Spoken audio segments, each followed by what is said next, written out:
Κυρίες και κύριοι, καλησπέρα σας και καλώς ορίσατε στα Eco News by ΔΕΗ.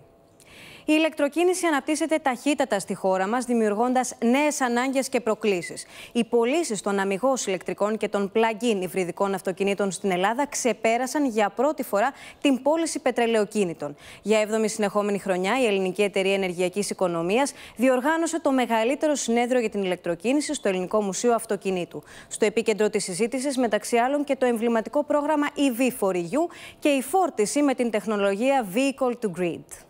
You're an emblematic figure of the EV4EU project. What are the challenges you see emerging when we enter the mass deployment phase of electric vehicles? As I mentioned in my presentation, we have different challenges that should be addressed in different angles. As I mentioned, we should start, in the project we are starting from this, talking with citizens, talking with persons that sell the cars, for example, talking about what is the enablers and what are the barriers to have this mass deployment. And starting for the beginning, we have this challenge in regulation.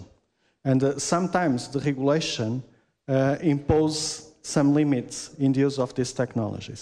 I would like to turn to Hedno and ask Mr. Maganiotis if the distribution grid is capable of supporting large electric vehicle shares as described in the National Energy and Climate Plan for 2030. The distribution grid is sufficient to meet the goals for e-mobility of the National Energy and Climate Plan for the upcoming years. We are closely examining the impact on the grid from the electrification of light vehicles, taxis, buses, heavy trucks and ships, and we are constantly updating our 5-year network development plan. Are the car manufacturers ready to support the mass deployment of EVs, and how important is the infrastructure for the development of the EV market? Is it a prerequisite?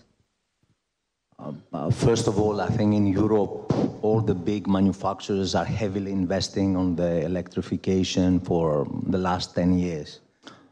From 15% of penetration of EVs nowadays in Europe, the estimation is that by year 2030, more than 50% will be a percentage of electric cars. If, however, we go to a paradigm of smart charging and potentially V2G, then there will be many different opportunities to more actively integrate electric vehicles in the markets. Κυρίες και κύριοι, σας περιμένουμε στο επόμενο επεισόδιο Eco News by ΔΕΗ, πάντα από τη συχνότητα του SKAI. Καλό σας βράδυ.